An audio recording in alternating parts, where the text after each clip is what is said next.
This is from NPR on the Trump administration's announcement tonight that they're firing 1,300 people from the U.S. Department of Education.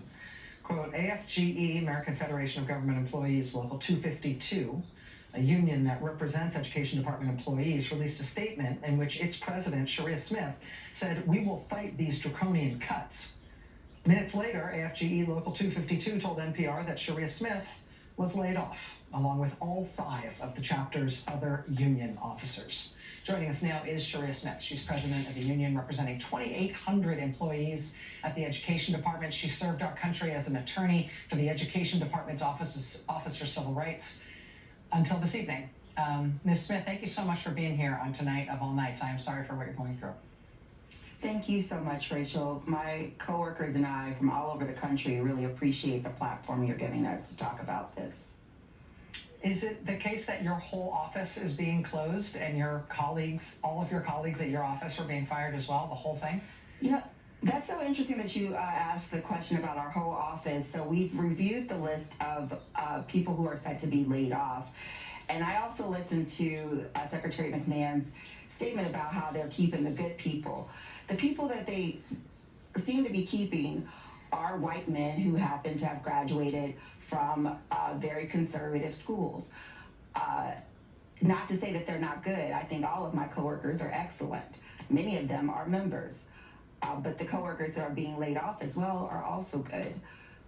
What is curious in the U.S. Department of Education is that the layoffs, the mass terminations, the administrative leaves are seeming to affect and impact disproportionately women and people of color.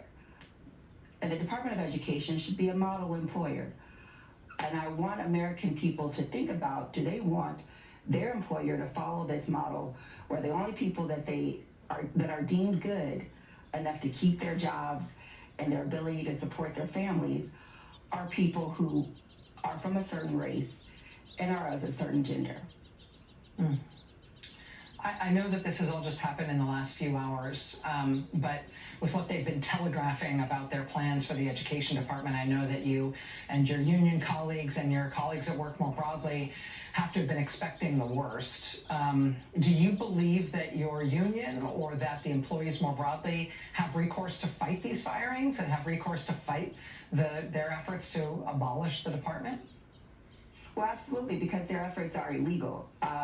Again, since the new administration came into office, we have experienced mass terminations and unchecked unprofessionalism, and people just not going by the rules. Even this layoff is not something that should have occurred. The layoff was not because of a budget shortfall. The president can't just lay people off because he does not agree with them or he does not like the color of their skin or their gender. So certainly we are availing ourselves for, of all recourse to challenge this and talking with attorneys, and we have been since the first round of layoffs on January 21st. And so, we'll be fighting, and we hope the American people will fight with us.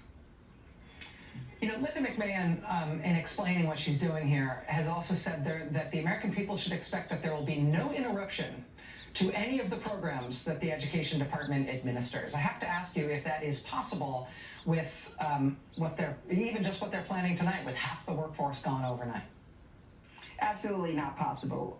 Since January 21st, our entire agency has been interrupted. We've been told not to work. We've had people who've been forced from working, even though there have been high performers. There's no way, we were already understaffed. There is no way we can continue operations at the levels that we had been when you have half the workforce and you have fired great people. You have fired high performers. There's no way. If you believe that, I have a bridge to sell you in Brooklyn. Sharia Smith is the president of the AFGE union that represents Education Department employees. She's an attorney for the Education Department's Office for Civil Rights. She was fired this evening, but as she says, she believes that she and her colleagues have absolute recourse to fight back against these firings as illegal.